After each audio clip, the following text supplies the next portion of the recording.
Hello, Summoners. Welcome to Learn to Play, helping you improve your game and picking the brains of the pros. I'm Hat Person. With me always is the Red Baron. We got a treat for you guys today. Elementz is going to be joining us shortly. Yeah, I'm just calling him up on Skype. Should be pretty good. Elementz, are you there, sir? Hey, what's up? Hey, thank you for joining us today. And Go ahead and throw on the webcam. Everyone can see your beautiful face. I know. There you go. All right. Wasn't loading up. Cool. Good stuff. Good stuff. So, yeah. So, how are you guys? You guys getting ready for Hanover? Yeah, we are. Good. Getting some practicing in, and that's about it. What are you guys doing to prepare? Just general strategies, getting our I guess your fingers ready to play. For the most part, getting the strategies in your head that you're gonna do, and yeah. Have you been scrimming against any foreign teams in preparation, or just your usual stuff? No, not so much. We've been working on some stuff, so we haven't had too much time to scrim. Mostly just solo queue right now, but we do have some plans to scrim in the future, and hopefully some overseas teams too. Cool. Good stuff.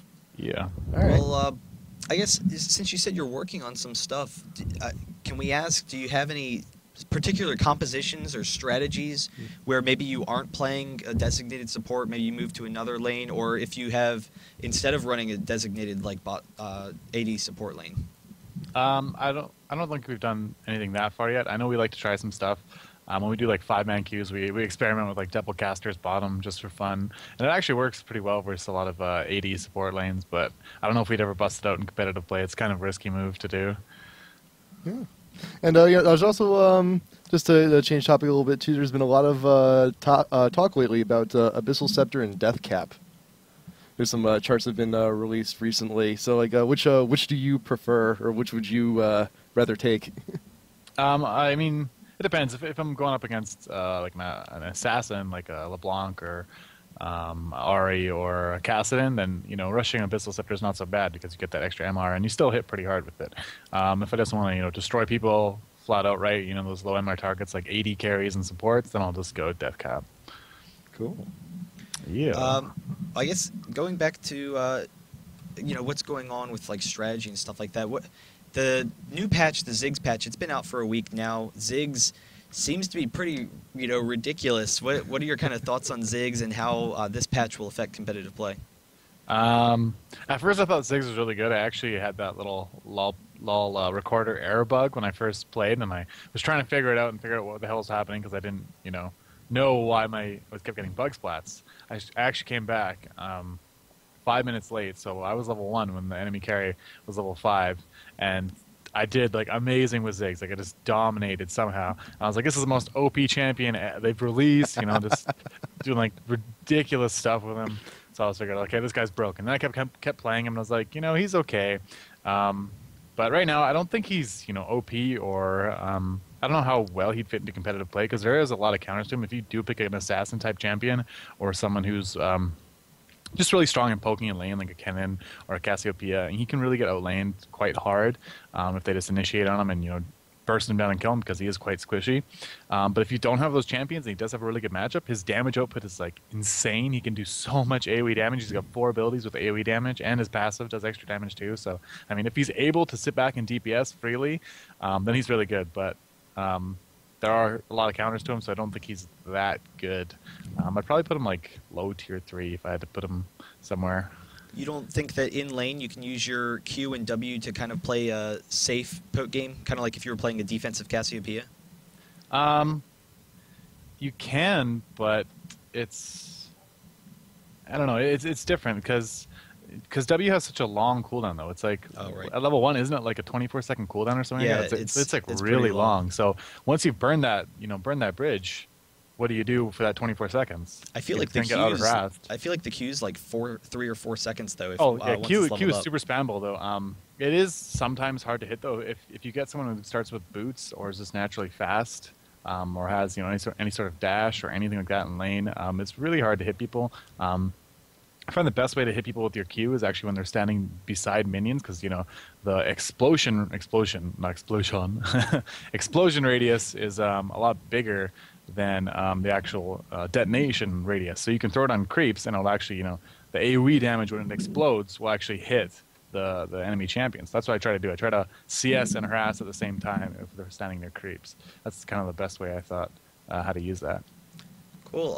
I guess also that patch there was the new items. We'd spoken with that with Special some, but I thought it'd be really good in the jungle. But what are your thoughts on having maybe a team with that item? I'm thinking I can't remember the item's name. The one that has the shield.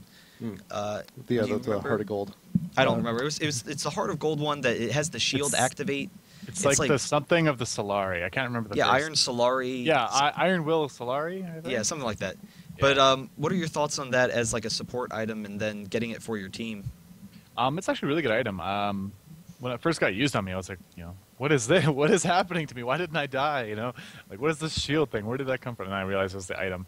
I think it shields for 230 damage at level 18, which is, it's a decent amount. But when you spread that out 5 times, that's over 1,000 damage absorbed for your team. That's not so bad. I think it's a good support item. I think the regen it offers is really good too, and it's great for just helping out teammates that might get bursted down and stuff like that.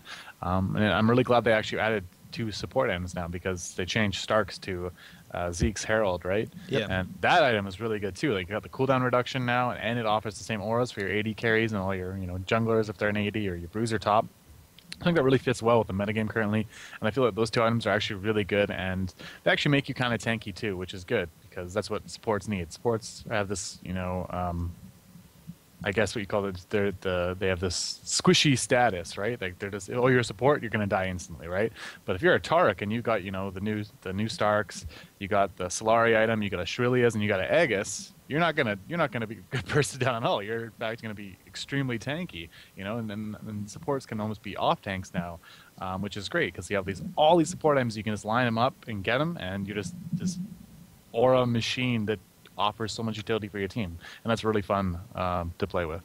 Yeah, it is interesting how it reinforces the kind of meta of supports in that you don't have to worry about the fact that supports don't have gold generally, that you don't have to have that compromise between health and utility, that you have these options.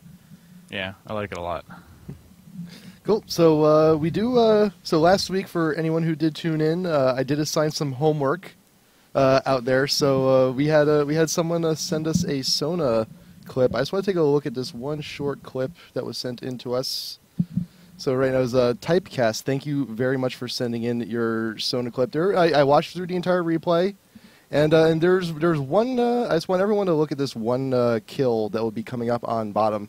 Now so when you play Sona, I want you to remember you are casting off an aura. Stay close to your teammates, and we're landing here with Graves, and we will get a Soraka kill.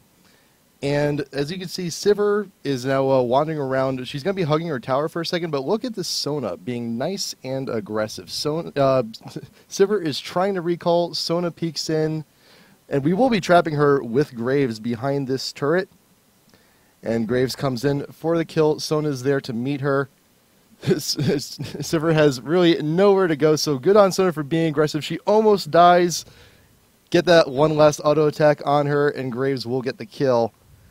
Now we do have clairvoyance, but also for other tips for Typecast, we do have Rammus coming down. 3 wards purchased at the beginning of the game, almost 5 minutes in, not a single one placed. So ward coverage is a little bit low. Aggression is there. I like it. And just when you're bot lane, if you're a support, just try to stick to your carry. You're there to be a guide. You're there to support them. You're there to to assist them. But otherwise, I watch the rest of the game, and One thing I will say about that though, and then we'll jump back to Elementz for a second. Sorry, but don't worry. for that clip, definitely try and when you're running, particularly as a support, you need to recognize that your auto attacks still do significant amount of damage. Yep. So there was an area of that clip where Sona was trying to run away from Sivir, and if you turn around and kite and just attack the Sivir and then continue running and then attack the Sivir and continue running, rather than just running, she would have killed the Sivir much more easily. Instead, Sivir got like 3 auto attacks off while Sona was just running, basically, instead of using your attack. Even though you're a support, your attack is very significant. Yep. And also, while you're in bush, your Q did come up off of cooldown. So if you're in a tight situation like that, if all else fails, just mash it out. Just mash out that Q, try and get those hits in.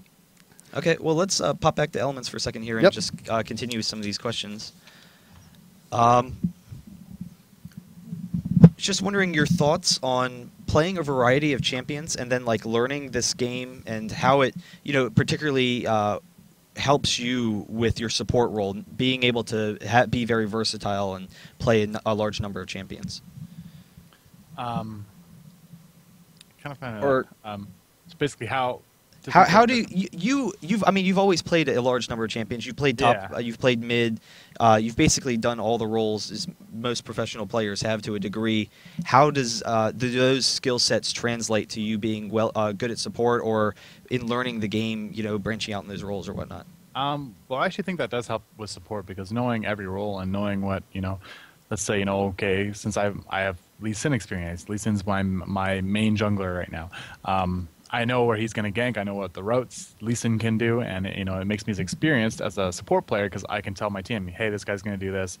I've done that with him. Yada yada yada. I know his route, right? So I know when to be aggressive bottom lane. I know when I'm going to be ganked, most likely bottom lane because of that, and that really helps you out. And the same thing can be said for other roles too. Same thing with the AP middle. If they're running assassin champions, I know what the assassin playstyle is because I've played those champions. And I think that's a really good quality to have on support players is that you play every role. If you know what every role is going to do, you can, tell your team and help them, and that's really what you want to do as a support player. You want everyone to know everything that's going on, and that's really what a support does. It's not really like a technically skilled role. You're not CSing, you're not doing anything, but you're playing the mind games. You're counter warding, you're warding, you're letting people know dragon timers, buff timers, you're letting them know, okay, this guy's getting here, you're probably going to get top. That's what you want to do.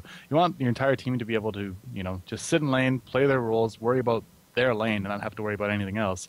So as a support player, you want to be letting your team know everything. And again, knowing those roles and knowing those other champions really does help you support. Okay. Another thing I was just thinking about for dragon control, a lot of dragon control is very important for bot lane. I mean, it's bot lane tends to be the lane for dragon control, and also mid and then your jungle.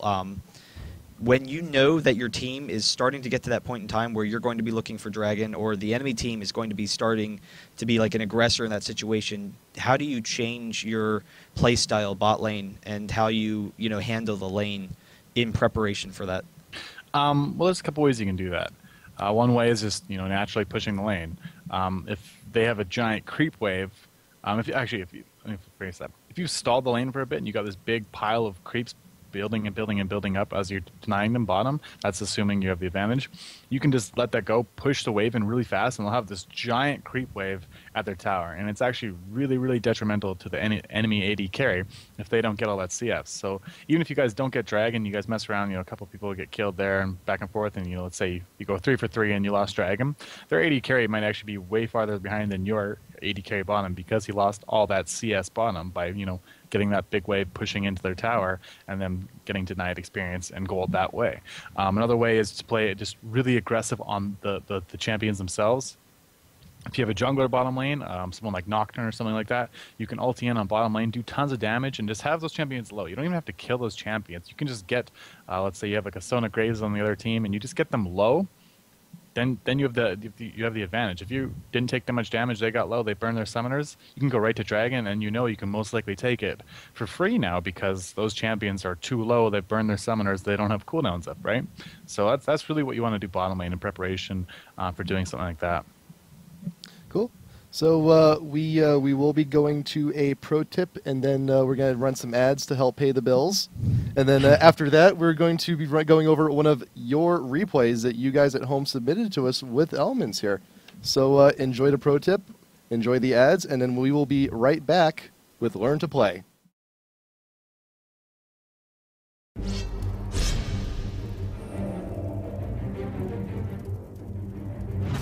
Hey Summoners, I'm Hat Person, and today's IPL Pro Tip is all about team composition. Now, have you ever really played a game where it's all ranged, or all support, or all AP? It's not fun. That's because you have no team composition in your diet. But don't worry, we're here to help you. Having a good team comp means having a balanced team when it comes to the champions you and your teammates choose to play. The ideal team comp consists of a ranged caster in mid, a ranged attack damage champ, and a support champ in bot lane, a jungler who levels off neutral creeps, and a champ top lane who can sustain on their own.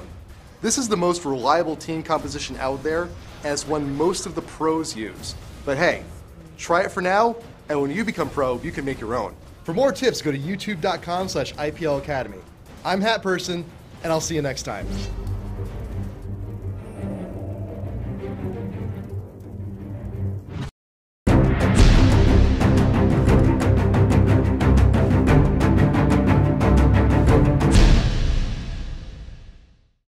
Welcome back, everyone. Learn to Play. I am Hat Person. I'm here with the Red Baron. We got Elementz up on Skype, and we were looking at one of your community replays that you guys submitted to us, looking for some help, and we will be glad to oblige with you guys. And if you ever have any replays that you want to send to us, iplolreplays@gmail.com, and we will be assigning further homework later on today. So we do have our replay loading up here. So, Elements, I wanted to ask you a few things about Champ Select also. So what should you be looking for, like if you hit solo queue for a generalized team comp? What do you want to aim for if you're just heading in alone? Solo queue team comps, I'd say the best ones are AoE comps. That's when you get your champions like your Kennen, your Gallios, your Mumus, that kind of stuff. Then you got your Graves for another AoE ultimate bottom. Those kind of champions do really well because solo queue is just a big cluster of people being unorganized and going together. And I think you can really capitalize on people not grouping up or not countering correctly with AoE team comps. And that's where I actually find, Fiddlesticks do actually work really well in solo queue as well, just because he's got so much AoE and so much CC that he just goes in and you can win an entire team fight. You can win the game with just like one proper Fiddle ulti, and the same thing can be said with a good Kennen ulti or a good Galio ulti. How do you play Fiddlesticks? Do you jungle him still, or? Yeah, jungle okay. Fiddlesticks. Yeah. Cool. And then the other ones would be assassin type champions. Your Kassadins, your Ahri, your Shaco. Who else? We got LeBlanc. Talon used to be really good, but they kind of nerfed him a lot. But those type of champions do really well. Picking off low targets. People are really, really cocky, because I play cocky in solo queue. You try to do things you normally wouldn't do, and a lot of times that gets you killed. And assassin champions will absolutely capitalize on every single mistake you make. If I can sit in lane with half HP. Nope, LeBlanc just R'd or Q'd on R'd, you're instantly dead. And but that really snowballs the game into victory because people on their team go, noob middle, oh, this guy sucks, oh, with a feeder, and then that guy goes, oh, bottom sucks, and everyone just goes into this like angry mode, and everyone gets upset, and the team morale just goes down the drain.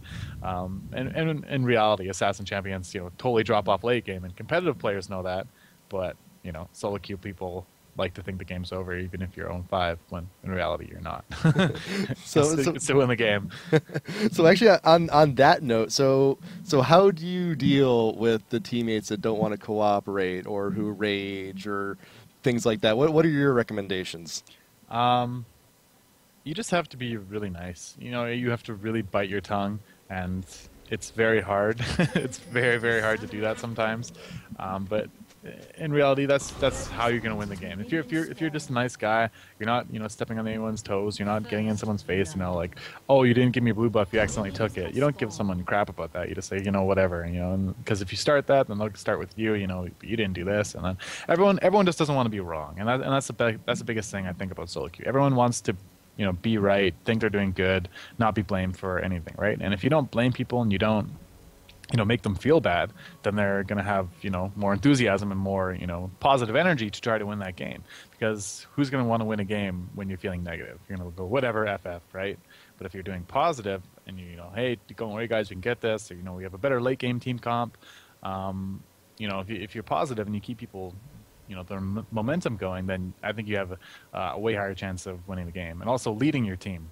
Call out the Barons. Did you get a kill middle? Okay, cool. Then let's get the dragon then, because it's a 4 versus 3 now.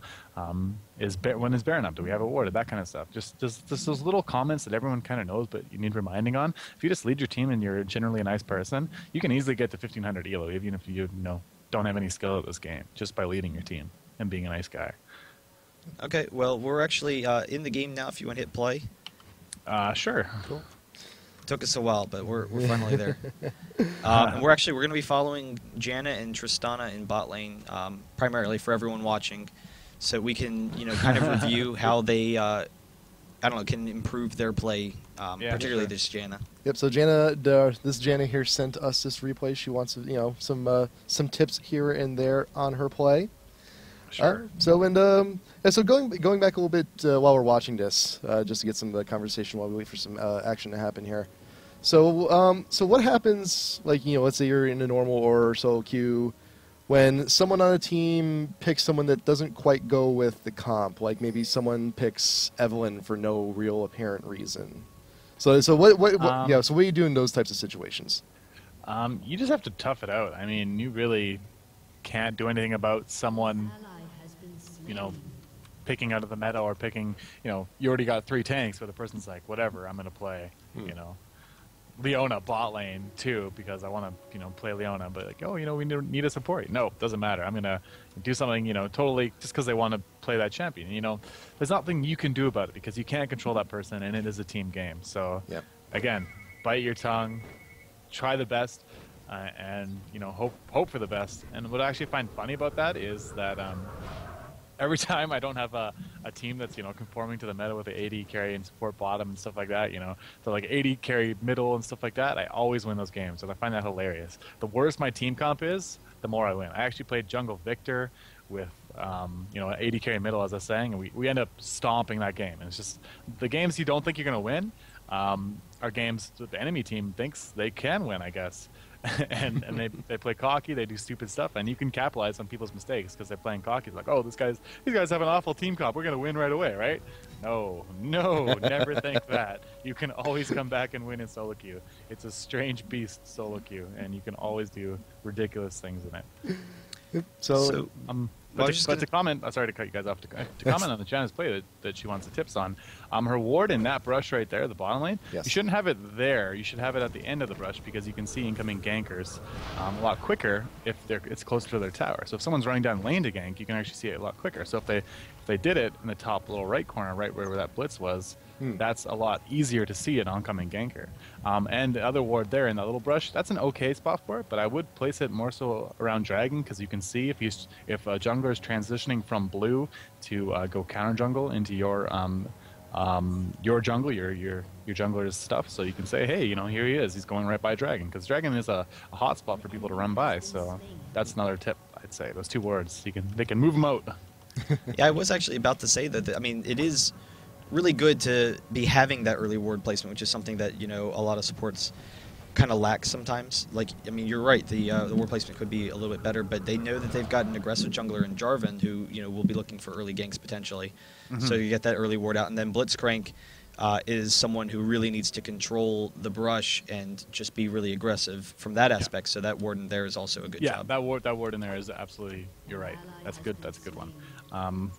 I tell this Triss to stop auto-attacking and pushing the lane. What is the Janna also seems to be spamming the whirlwinds a lot to try and get some harass, because I guess she's got some AP runes and masteries. I can see that. Is there a time where you think that that's a good decision to try and get some poke in lane, or would you just generally say it's not worth it? Yeah, well, it's definitely good versus this team comp, or not team comp, but this combination bottom lane, because it's an Ashe and a Blitz, and they have 0 sustain. So poking them down is a really good thing to do, because how are they going to keep themselves alive if they don't have sustain? They don't have a Right. Soraka, they don't have a Tarek, an Alistar, anybody like that that can heal. So the more harass you go out, the easier it is to kill them. And Triss is a very offensive AD carry as well. The jump, the auto attack, increased damage, and the what's it called? The little fire. I can't remember what it's called. It does AoE, the little not AoE, overtime damage that does also the healing effect. That does a lot of damage when it's piled up, and especially if you hit level 6, that's like free kills. Triss is so strong like that, and they have the shield as well, as I just saw it put out. So the extra auto attack damage from that and all that stuff, they can afford to play really aggressive on these champions because they really don't stand a chance versus bot lane comp, in my opinion. One thing I'm also noticing too is that so we do have a Blitzcrank. He does have the hook, and Janna's frequently not behind minions to try and to be the human shield for that hook. Yeah. Well, you don't want it.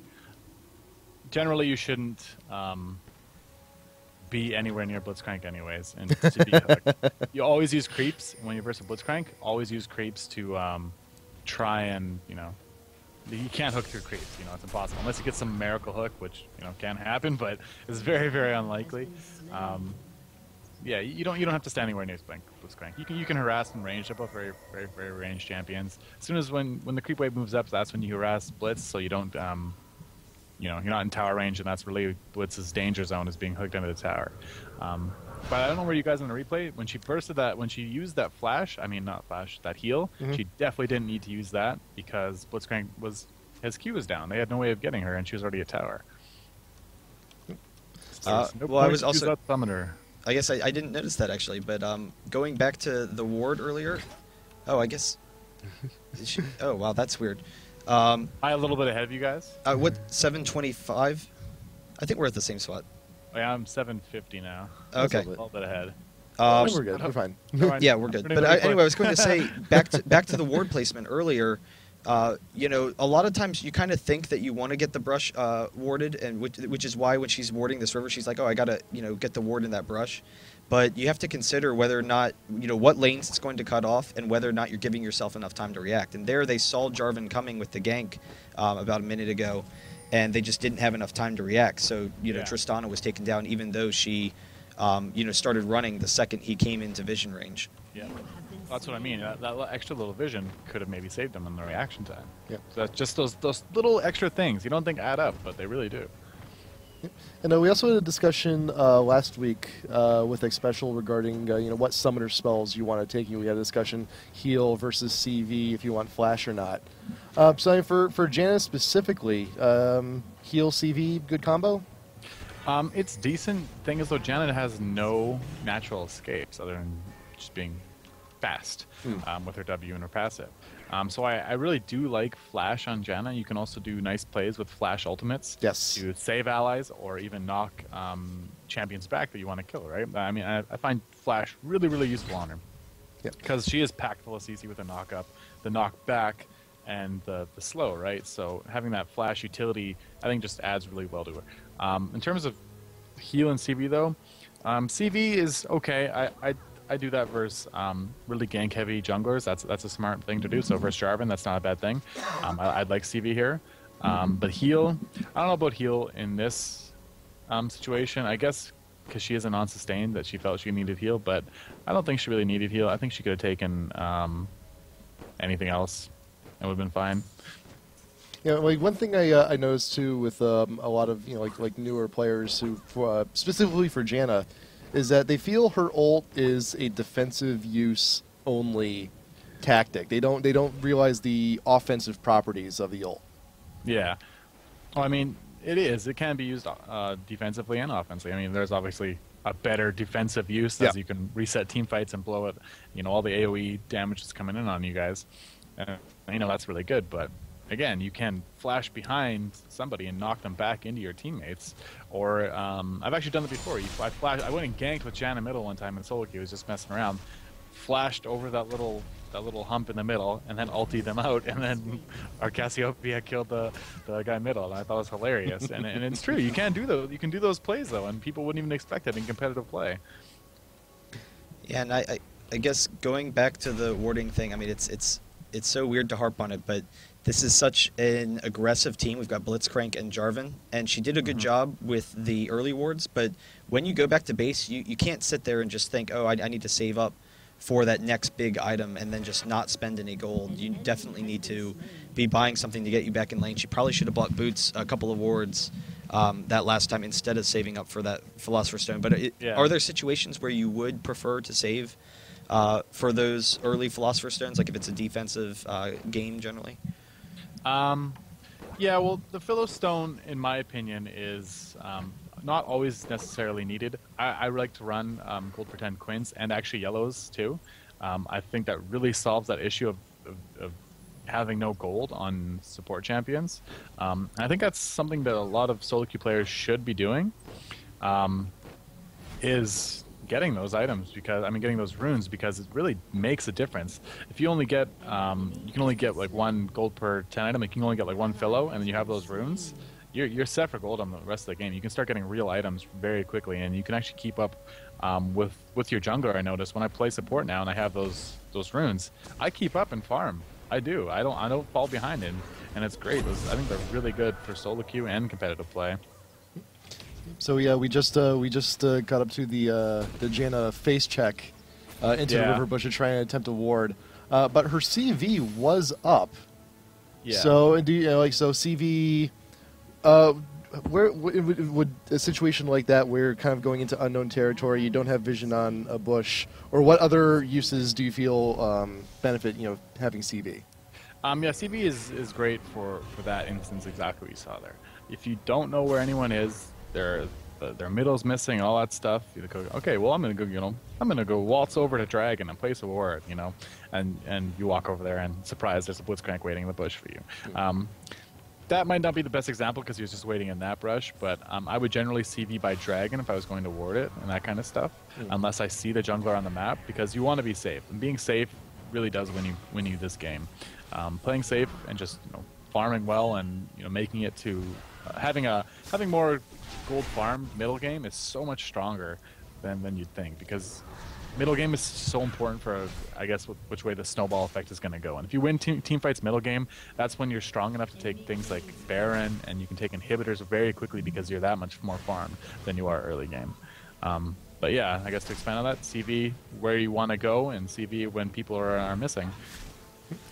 You said a second ago that you really have been liking the gold per 10, both quints and yellows. You don't find that the lack of armor on the seals, hurts you at all?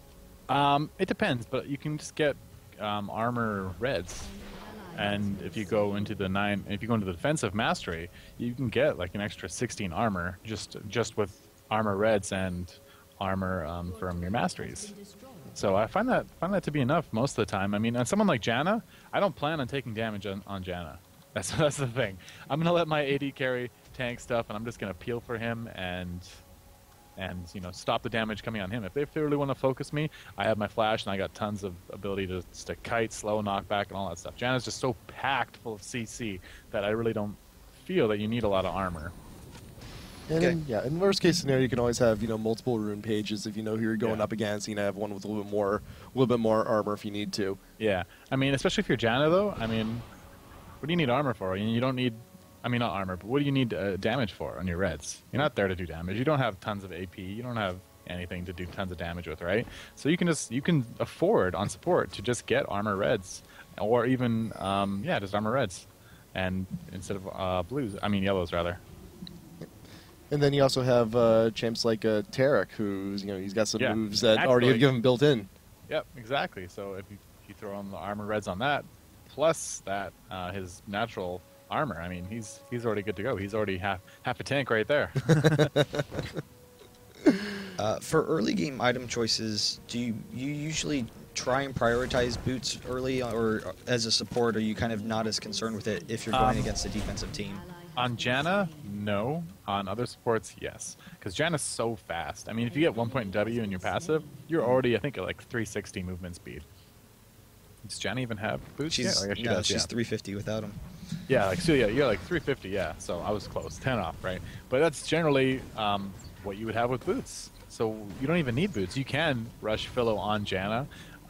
but in that instance we were talking about earlier, she should have bought wards instead of getting the Philo. You guys were right with that. You don't necessarily need boots, but having wards up all the time is absolutely necessary for support. That's one of the biggest things and the best things you can do is just having vision. Vision is the most underrated stat in the game, and wards are pretty cheap. And if you get those gold per 10 quints and yellows, you can just buy wards all game long and not have to fear about falling behind item lines. So as Blitz and Ashe have been pushing bot lane, we see that Janna's placed wards in both of the bot lane brushes, but is neglecting to ward by dragon. So I mean, I've seen some games where you're just immensely pushed in. You feel like you have no real escape or way to get around up to dragon to ward it safely. What do you do in situations like that? Well, you can always throw a ward in the back of dragon. Just in that little area, that little cove right there, if you're on this side. Another thing you can do, if you're on the top side, though, it's really not that hard. I mean, you can just go right through that little tri-brush up there, drop a ward over it, and you can see dragon quite easily. But if you're on bottom side, just throw a ward. If you really need to see it, and you need to see when it dies or see when everyone's there, but you're scared, just throw one behind in the back of dragon, and it's not going to give you the best vision, but it's going to tell you exactly when they are doing dragon. And even if you want to be safer, if you're on the top side, you can even drop a ward off of that cliff as well. Yeah, over the cliff is exactly, yep. One thing I'd like to point out with that, I guess, last dragon fight, since they just took the dragon there, they did know that the enemy team saw them going to dragon. So that's always something to keep in mind whenever you're going to dragon, is whether or not you believe that they have vision of you. But because Malzahar was able to get the kill mid, they were generally pretty safe. But Janna didn't use her CV there. So which area would you tend to CV? Would you tend to CV the entrance from mid in the jungle to the river, or over at blue closer? Yeah, I'd probably do like get half blue, half just in that little kind of triangle looking area with the two little burning things right there. You're getting kind of a little bit up there closer to blue, so you can get both entrances. That's where you want to see it, because that's going to spot bot lane if they're coming around, and that's going to see if your jungler or middle is coming, but middle was dead, right? So that's generally where you would want to do that. So let's while we're at let's go over some like dragon control basics for some of the newer players out there. So when are usually the right opportunities to make an advance and take dragon? Well, again, if you get kills, if you force damage bottom, if you see bottom lane going back, and your jungler has the ability to do dragon, like he's got a Wriggles, or it's someone like Fiddlesticks who can just naturally tank it and go and do that kind of stuff, then that's when you want to go do dragon, is when hey, look, bottom lane is low and they're going back to base, rush dragon right now. If you're winning middle and bottom lane, there's almost nothing stopping you from taking dragon anyways. I mean, as soon as you send them back, or as soon as you see someone go back to base, make that call. So say, hey, I'm the jungler, or in this case, hey, I'm the support. I'm noticing bottom and middle are weak right now. Let's do dragon when they go back. And or if you even notice that middle has no mana or something like that. AP carry with no mana is absolutely useless. So if you rush dragon when you see that middle has no mana and your guy does have mana, then you're probably going to take dragon pretty easily. And if they choose to fight you, you're probably going to win that team fight too. So we also see some pro teams also do team comps, like where they get like 2 or even 3 Wriggles to really be designed to take dragon early and often. So like, what would be a good team comp for a team centralized around that? If you have someone like Gangplank top that has a teleport, so that he's always great top lane. He's like I think Gangplank's like the most generic top lane. He's just all around good, and you can get Wriggles on him, and he just dominate dragon for you because he's got the extra attack speed because of his E, right? Then bottom lane, Wriggles I'd say is generally reserved for when you don't have sustain bottom. That's when I really find Wriggles, you get the most value from it. So if you're with someone like Janna and you get a Wriggles on, your Ashe or someone like that, that's always good. That's when you get Wriggles, is when you don't have the sustain. Because if you have the sustain, you don't need to be that self-reliant kind of tanky AD carry bottom. And then if you're someone like you see Jarvan here, he's got the Madreds, and or if you're like someone like Nocturne, Lee Sin can get it too, and really any jungler, any AD jungler can get a Wriggles, and you're gonna have a lot of PvE clearing power because of that. So let's also look on the flip side of that too, like what kind of team comps or specific characters even are not that great for Dragon Control. Skarner's not. I think it's Skarner. I don't know. Jungler's not my 100% forte. Junglers that aren't really that good at Dragon Control is someone actually like Nocturne, because he is required to get a Wriggles first before he can do it safely. So sometimes junglers like that, even though they are getting Wriggles, they're not exactly the best for taking it early, and you'd really have to rely on your AD carry getting it too, if you really want to rush it and do it quickly.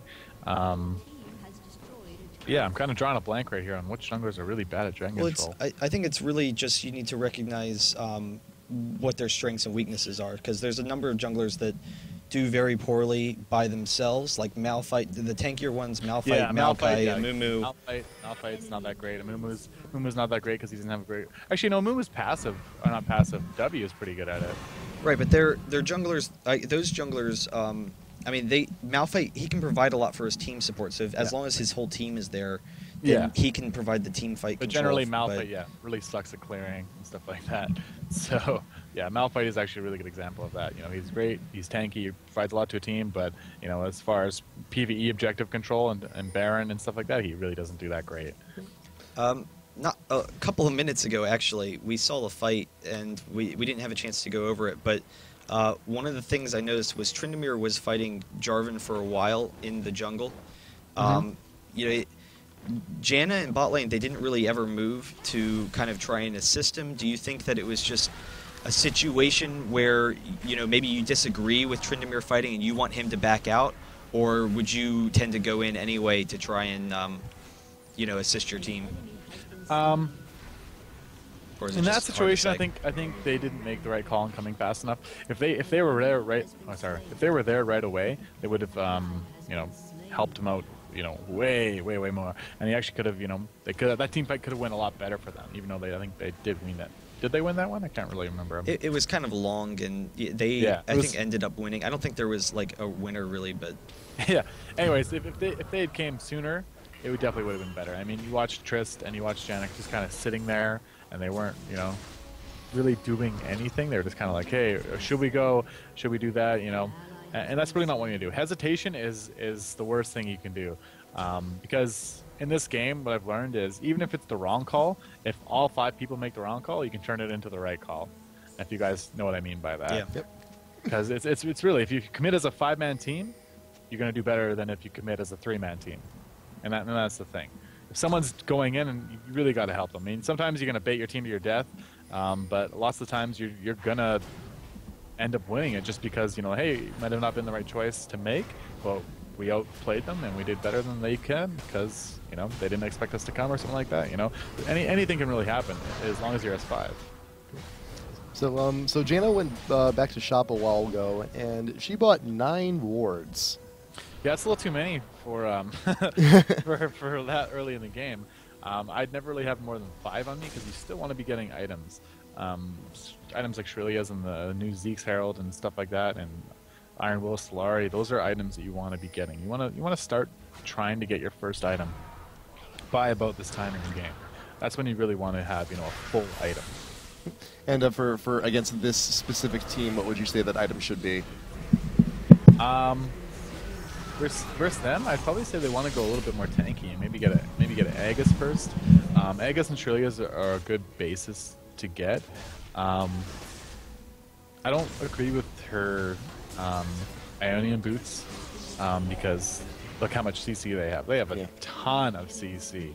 Everyone on their team is able to CC and do damage, and Janna's been caught a lot because she doesn't have mercs. So that's kind of an item that I disagree with. So I'd probably go mercs and start trying to get what's it called? Had it just a second. Aegis. Aegis, That's yep. Yeah. I get an Aegis before I get Shirley's versus team. Okay, that last fight that we just saw, they kind of lost it pretty quickly, but do you think there was a point where they could have won that fight, or is that just really something they needed to get out of Dodge as fast as possible? Bat tower. I think they probably just need to get out. Some situations are just bad, and that's about it. Yeah. I mean, you're not going to win every initiation and every little team fight that you have, so you got to make that judgment call on your own. So and then we went back. We got a Heart of Gold, and is that to 9 more wards? Yep. I think it is. So I mean, so when do you think there should be some pink wards mixed in there, or when are the best opportunities to get pink wards, or is it always a good time? I always get pink wards. Always I a good love time. counterwarding. You do have to balance it between just having stuff warded because they are more expensive. But I generally, when I go back to base, I always buy at least one because I can counter ward at Dragon, or I can counter ward the Tri-Brush, and just giving me that little extra advantage for my jungler to come in and gank, and it really does make the difference. One pink ward can totally scare bottom lane away because, hey, we don't have vision. They're going to be scared. The jungler could be there, and especially if they don't have CV, they have no idea. So they're gonna play a lot safer bottom lane, a lot more conservative. So you can afford to play aggressive because you have that counter ward. So, yeah, We did just see Janna kind of just walk into a brush there. She's okay, but a lot of times when you're warding mid to late game, you have to just kind of expect that the enemy is going to be there at any point in time. So she's got the CV. Just go ahead and CV the brush that you're heading to when you don't know where the enemy is. Or, put the ward in the leading edge of the brush instead of she tried to walk to place it all the way in the back. Yeah. Especially if you have CV, I mean, you really got to use it. Yeah. That's something I'd say. Actually, hover over to skills. Let's see what we've been leveling up this whole time. So we do have, we did max out shield. Yep, I actually agree with her item, or not item. Skill. Yeah, her levelings. I don't like maxing Howling Gale. It's not there for damage. It gains a little bit of damage, gains a little bit of CDR, but I really don't like maxing it because I feel that the speed buff on Zephyr and the actual damage increase can actually help for bursting a little bit. I mean, when you get that to level 5, it does, especially with a little bit of AP, it does close to 300 damage, and that's actually a good burst. That 300 burst can, make or break you dying and someone else dying, or helping burst the AP carry down or something like that, because they're really susceptible, because most AD carries don't have a lot of resistances. So I really do like maxing Zephyr and shield first, because the steroid you get from the shield and the damage of absorption are really great things, and then the movement speed as well on Zephyr makes it great. You can go counter ward and stuff like that. If you have oracles, it makes you quick, makes you hard to get caught. It makes you super fast, which is a great thing to have when trying to counter ward and get all that stuff. And that's actually why I max it second over Howling Gale. But would there be any situations where you might deviate from that? Yeah, if I want to push the lane really hard, I'd max Howling Gale. Cool. And that's situations that are few and far between. I mean, you're generally not going to need to do it. Your AD carry can do it for you.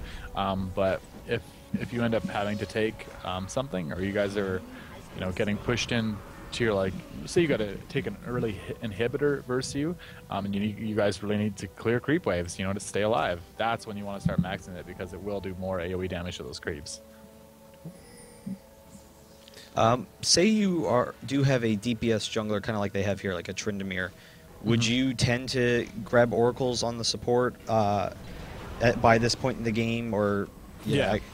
Well, I don't know. I kind of the only support player who plays like this though, but I rarely, if ever, get oracles now, and it's not because oracles isn't a great item, but I find that as soon as I buy an oracles, I am instantly dead the next team fight. The enemy team will do absolutely everything in their power to kill me, and I hate it. You get so far behind me if you just keep buying oracles. So I've just substituted that with just buying pink wards and doubling up. If I know the general areas where it's going to be awarded, so I'd say actually about 25% of the time when I'm just randomly placing wards, I find a ward, pick it up with my pink, and I've counter warded successfully and warded that area. But if I am like really far ahead and I got some tanky items, I got an Aegis, I got a Shrillias, there's no reason for me not to have an Oracles because I can afford it, and I already have some decent support items. We had a situation a second ago. They had a 5v3 where they probably could have taken Baron. I mean, almost certainly. Yeah. Do you have a suggestion there for just team communication and getting your team to, take those kind of objectives? Well, everyone has to agree on it, and it really didn't seem that everyone wanted to. People were saying, as the pings are going out back and forth, do this, do that, and no one could really make a decision. So, if you really want to make those decisions and and help your team and lead them, you have to establish yourself as someone who's trying to lead the team and who's making the right calls at the beginning of the game. That way, those 4 people in the game will go, "Hey, this guy's been making the right calls. I like what he's been saying. He's most likely right when he calls his Baron." Cool. So we went over dragon control earlier. Are similar aspects of dragon control, can they also be applied to Baron control? Yeah, they can. If you are roaming in their jungle and you pick up any of their carries, a bruiser, anybody but their support. If you kill a support, I'd still say doing Baron is probably a high risk thing because support, granted, them giving a lot of utility doesn't do a lot of damage, and damage is really what wins team fights. So if you pick up their bruiser, their anything other than support, you are definitely able to force Baron. And you don't even have to kill Baron or anything like that. You can just force them to come so you can kill them more. And that's the thing about it. So if you kill them more, then you can take Baron or you can go take an inhibitor. So yeah, it definitely same principle can be added. You kill somebody, you take an objective, you catch somebody, force Baron, because they either have to stop you at Baron or they let you get it for free. And either way, it's a win-win for you. This really doesn't have to do much with this replay, but a lot of times in the past, Janna actually could, almost roam, and she has lots of disables, so those did kind of help her in that regards. Do you find yourself roaming Janna ever still, or is it just kind of, stay in bot lane and generally work to control your lane? Well, yeah, Janna is incredibly fast. That's what we already talked about. So she can actually do some roaming. If you're a bot lane carry, if you guys are winning bottom lane, by all means, you can go roam. You can go do whatever you want, because as long as your AD carry is comfortable in taking, say, hey, he's a Tristana or a Corki, I got a built-in escape. I'm okay. I'm already ahead, and he's got a Wriggles and something like that. Then he's going to be able to sustain himself, get out of any situation he needs to get out of, and really, that's it. So you can go roam. You can gank middle. You can go take wards out. You can do really whatever you want at that point. If she's fast enough, she can go where she pleases. Oh. For exactly. most of the supports, I mean, you're already not prioritizing gold, but to what degree do you prioritize experience and the value of recalling frequently and roaming to help your team or ward or whatnot versus staying in lane to get a little bit more experience? Well, I'd say your main goal as a support bottom lane is to have dragon control and to make sure your AD carry is getting the farm that they need, because AD carries are, in my opinion, the absolute most important role in this game. They do the most sustained damage out of any role. They're your main damage contributor, and you want them to be farmed. If you don't have a farmed AD carry, chances are you're most likely going to win. You're going to lose that game, and I feel that that's the highest thing. That's the highest priority thing you can do. Just making sure they're getting a lot of farm. But if as I said, they're comfortable getting farm and they have Wriggles or something like that, or like a Bloodthirster, and they're just sustaining themselves bottom CSing, you're like, yeah, don't worry about it, go roam. Then yeah, that's when I would value roaming over helping them out. But other than that, I'd say keep bottom lane warded. Make sure that guy's just farming up as much as he can, and yeah, just keep getting levels there too. So I'm noticing a lot during these team fights that Janna, she starts out positioned in the back, but as team fights seem to go on, she really starts to kind of like get in the middle of fights and ends up getting singled out. So yeah. so what can you speak about positioning for like each roles, like positioning for your support, positioning for your carries?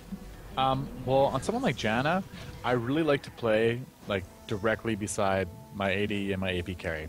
I like to peel for them, and anyone who dives them, you just make their life a living hell. You just slow them, you knock them up. They come in again, waste the flash. You pop your ultimate. You just make sure that they cannot touch your high interest or not high interest. I don't know what I'm trying to say here. There's a word I'm looking for, and I can't think of it right now. I'd say it's like protecting your child almost. Yeah, you want to make sure that they're able to do their job to the full extent, and all you want to do is just kite for those two champions, because your AD and your AD carry are your main sources of everything. Those guys are going to be doing everything that's going to help you win these team fights.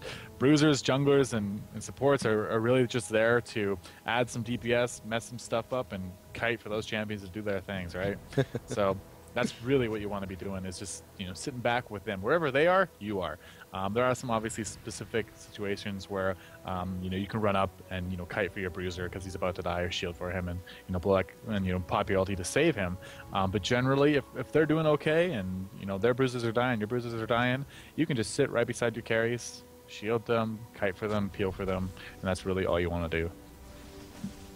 I was about to say, Janna's wards have died, so I'll go into that in a second, but she noticed that the enemy team, like she should have hopefully noticed, you can see all of the enemy walking towards Baron, and then the wards died, and then she CV'd Dragon. So at this point in the game, if you should definitely try and be aware of where the enemy is trying to go at any point in time, and if there's the potential for that Baron, then you definitely need to get vision of it. But how do you try, and you personally, try and time your wards so that you constantly have vision? Like, do you make sure that before wards die, you kind of have a stack of wards, so you've got like 2 wards in one spot? No, I don't generally do that per se. When I place wards, I do it all at different times, so it's almost like constantly having vision kind of on that area, if that makes sense. Yeah. So when I ward, bot lane, I'll have one at Dragon, and then when we're really getting ahead, I can put one at blue, but they'll be at different times. So let's say my Dragon ward dies, I still have another minute on my blue ward that I put up there, and that's what I really like to do. Just placing wards kind of periodically around. Don't place your wards all at the same time, because that's when oh crap, I placed all my wards between 310 and 320. So in 10 seconds, I'm going to have no vision on the map. So if you do it at different times, hey, I place one on blue at this time, and then 30 seconds later I place one, that's when you're going to have constant vision on the map. And that's kind of what I like to do. I don't really time it per se, but I always try to have around 5 wards on me at any given time, so I can always ward wherever it needs to be warded. But that is my general strategy when warding, is to not do it all at the same time. Yep.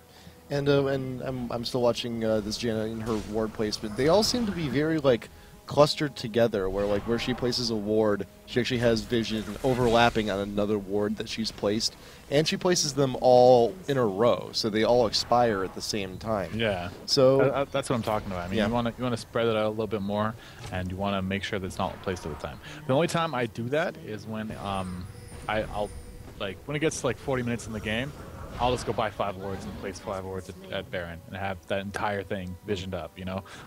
Inside the Baron Cove is out, just outside the Baron Cove is out, in that little brush there, in the little other brush, wrapping around the terrain right there, and then up on behind Baron and something like that. I want that. Oh, if we're having a team fight there, everything needs to be seen, because you don't want someone getting away and dropping out of vision just because they have they didn't have that brush warded, right? That's really the only time I place all my wards at once, is when it's super late game. Baron's on the line, next team fight wins. You just want to spam wards as much as possible. Just get that stuff out, make sure everything's warded, because vision will win you the game.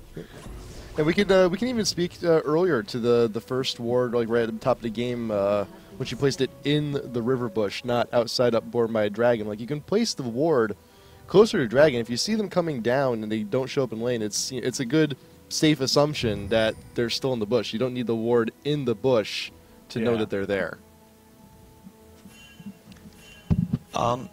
So basically what we're seeing right now is, it seems like a lot of this team, they don't really know what their goal should be. They're kind of wandering around. We just saw Tristana and Janna die mid, or actually I guess just Janna died. because they really shouldn't have been there. They had no vision around them, and they didn't really know where to go. What would be your suggestions for, when you're down as a team here and just trying to stall out the game, for how you should, handle yourself as a team? And, I don't know, what would you be suggesting they be doing right now? Well, it doesn't look like they don't have a clear leader on the team.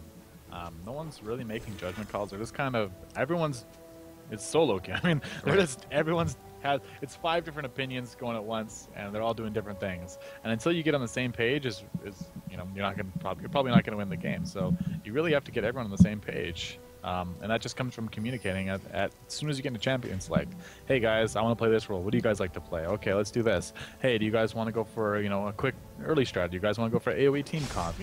And you're not gonna get nice people every single time that are gonna help you out and reply to you. But when you do get those people who will respond to you and talk back to you, those are most likely the times you're gonna win, because you have the team communication, and really that's what this game boils down to. So, also not to mention that during those past few minutes, we were defending against a team with Baron. So, so what defensive options do you recommend against the team pushing with Baron? Do not die. Whatever you do, I stress this to everybody. I'll watch. People always love to like, hey, they got Baron, but there's some creeps pushing middle. I'm gonna run up to halfway down mid to kill these creeps. God, please do not. Just wait until Baron's over. Sit inside the base. Throw out a couple words if you can. If they got oracles and they take it out, that really sucks. But generally, you just want to sit beside your towers, farm up any creeps that come to you. You're just gonna lose those base objectives if you're really scared, if they're really far ahead and got Baron. Then really you have to just sit in your base and just wait it out and wait for them to do something stupid, because the ultimate way to come back versus Baron is when the enemy team does something stupid, and that happens all the time. People get antsy. They're like, oh, let's just go. This is boring, and they come in, they dive turret, and guess what? You just ace them when they have Baron because they did something cocky. Yep. Okay. Well, I guess at this point the game's pretty far over. I don't know. We're going to get a lot out of this, so. Look, we can say, I guess, I don't know, we've kind of gone over some of the things that she could work on, so we can just cut here. Right, that's fine. Cool. So do you have any other suggestions for support players, or just players in general, or anything else that you saw in that game? Yeah, well, I think the biggest thing was she could have worked on her warding, she could have worked on her positioning, and they didn't communicate as a team, where I'd say the 3 biggest things that she could have helped out with. As a support player, because those are the 3 biggest things for any support players. Your positioning, because she wasn't beside her carries when she needed to be most of the time. She was off, just running around trying to throw W's on random targets and stuff like that. I mean, you really don't have to do anything. If you don't have to use those spells, don't use those spells. Just sit beside your carry and allow them to, do damage, and that's all you got to do. Okay. Well, so let me see. I don't think we have. We're checking to see if we have any questions from the chat. I'm a little far ahead. I think that Rumble just stole Baron with his Q. Oh, really? So, yeah, there was a Baron steal later on. Yeah. Oh, we should have watched that. Stole Baron with Rumble Q. I think it's pretty funny.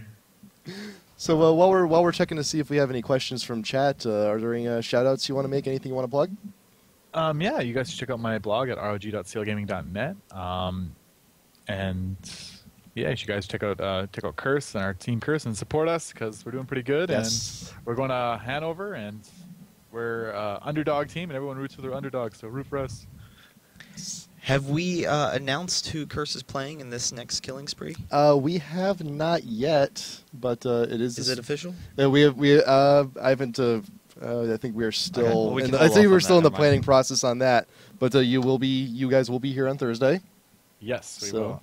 I think we have a killing spree now, don't we? We got the. You 3 do in have a row. killing spree. Yeah. We have a killing spree in the killing spree. Killing spreeception. So for those of you who don't really know what's going on here, Killing Spree, it's a King of the Hill show match series, and after you have 3 wins in a row, as the winner keeps coming back. then you start getting $400. So Curse will be playing for $400, and then this week. this week, and then hopefully building up a bounty. But We're doing pretty we'll damn see. good. Doing pretty damn good. And Well- and also the I might also say anyone else who's new or also getting into ranked the tier lists are also a very very good resource. Oh, fantastic resource. Wonderful resource. we were looking up like the jungle tier list yesterday. Actually, based on the new changes, we actually tried out Jungle Mundo for the last time last night too. Oh, yeah, M5, greatest team in the world, is doing that, right? So might as well give it a shot. Gotta Yeah. try new stuff. exactly. Well, thank you, Elements, for joining us. It was a Yeah, pleasure no to have you on. Thank you for having me. It was enjoyable. Yeah. And we will see you Thursday for Killing Spree. All right, we'll do. See you guys. All right, see you guys. All right, and then for everyone, for you at home, we gave you some homework last week. We're gonna give you some more homework this week. So this week, Annie's free. Annie's on the free list here. So what I want you to do, go into a normal game, pick Annie mid AP, and I want you to coordinate with your jungler and your bot lane, and do your best to try and take Dragon before the 10-minute mark. Take the replay, send it over to us, iplolreplays@gmail.com. We'll review them. We'll give you a little bit of help here and there if you need it, and or if you had an awesome play, send it our way too. Yeah, actually, Annie is the champion for people who are trying to learn the game.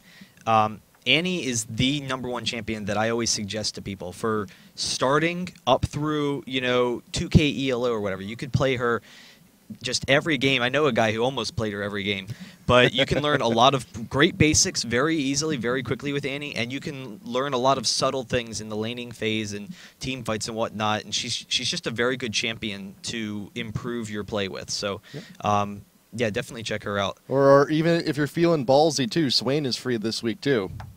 Get some birds. A in your little bit life. harder, but yeah. It's, if you're feeling ballsy, if you feel confident, if you feel up to it, if you want a nice little change of pace. The big thing to remember with those ranged casters is not only do you have your nukes, but the auto attacks in particular for Swain and Andy are very important in lane. Try and get off some auto attack harass, attack your enemies when they come in for creeps, and then take a step back so you don't draw that creep aggro, you don't draw that aggro from them. Cool. So I think that just about does it for this week. Yeah, I think that's good. Yeah. So thank you guys for tuning in for us.